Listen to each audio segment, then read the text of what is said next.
मुख्यमंत्री ठाकुर सुखविंदर सिंह सुक्खू ने मंडी जिले में माता बगलामुखी रोपवे का शुभारंभ किया, जिसका निर्माण अत्याधुनिक तकनीक से किया गया है। ये रोपवे चंडीगढ़ मनाली राष्ट्रीय राजमार्ग पर स्थित है, जो कि बखाली में पंडोह को माता बगलामुखी मंदिर से जोड़ता है। इसके उपरांत मुख्यमंत्री ने बखाली में विशाल जनसभा को संबोधित किया। इस दौरान उन्होंने कहा कि भाजपा नेता एवं पूर्व मुख्यमंत्री जयराम ठाकुर ने सराज विधानसभा क्षेत्र में कई विभागों की ऊंची बिल्डिंग खड़ी की है, लेकिन उनमें स्टाफ व बजट का प्रावधान नहीं किया। उन्होंने बताया कि प्रदेश की कांग्रेस सरकार 11 दिसंबर को अपनी 5 गारंटियों को पूरा करेगी। इस दौरान उन्होंने सरकारी योजनाओं के लाभार्थियों को भी सम्मानित किया।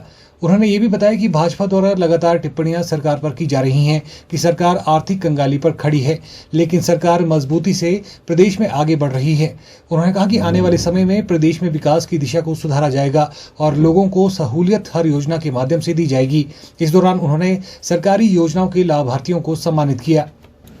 शिलान्यास तो किया था, उसका काम भी शुरू किया था, लेकिन जब उसको पूरा करने की बारी आई तो माननीय उप मुख्यमंत्री जी से हमारी चर्चा हुई।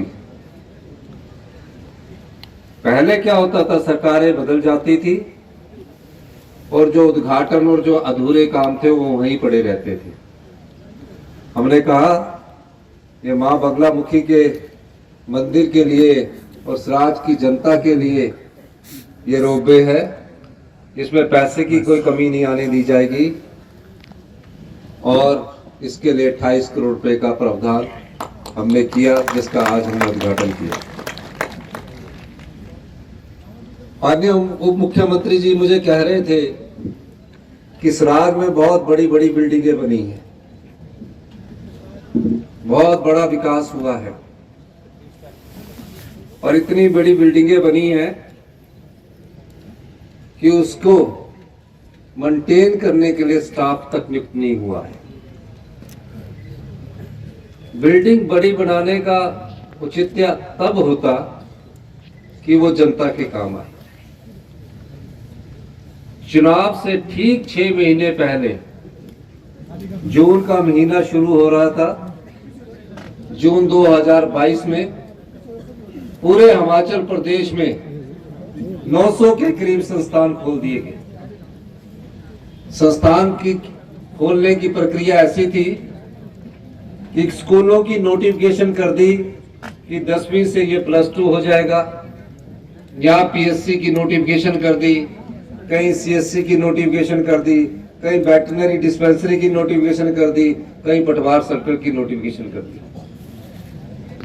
मुझसे आज जब पीएससी मांग रहे थे तो मैंने कहा मैं सराज में कई पीएससी और नोटिफिकेशन कर सकता हूं, कई स्कूलों को अपग्रेड कर सकता हूं, पर ऐसा करके मैं सराज की जनता को भी धोखा दूंगा और हिमाचल के लोगों को भी धोखा दूंगा। महज नोटिफिकेशन करके अगर उसमें डॉक्टर ही ना आए, अगर उसमें टीचर ही ना आए, तो हम आपको धोखा दे रहे हैं। आज कितने स्कूल खाली पड़े हैं।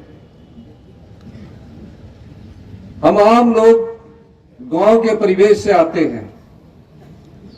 अब गांव में एक परिवार अपने बच्चे को गांव के स्कूल में भेजता है और सोचता है कि मेरा बच्चा पढ़ लिख कर अच्छा इंसान बनेगा। जो हमने ओल्ड पेंशन स्कीम दी, 1600 करोड़ रुपए हमारे काट दिए और जो सरकारी कर्मचारियों का अंशदान है पीएफ के रूप में और सरकार का अंशदान 9000 करोड़ रुपया, उसमें कुंडली बांध कर बैठ गए। आपदा के 10,000 करोड़ है, उसमें कुंडली बांध कर बैठ गए। लेकिन हम चुनौतियों का सामना डट कर करते हैं, हर लड़ाई को युद्ध की तरह लड़ते हैं और हमें लड़ना भी आता है और हमें जनता की सेवा करना भी आता है। यही मैं कहना चाहता हूं। इन्हीं शब्दों के साथ आपका बहुत बहुत धन्यवाद। जय हिंद, जय हिमाचल।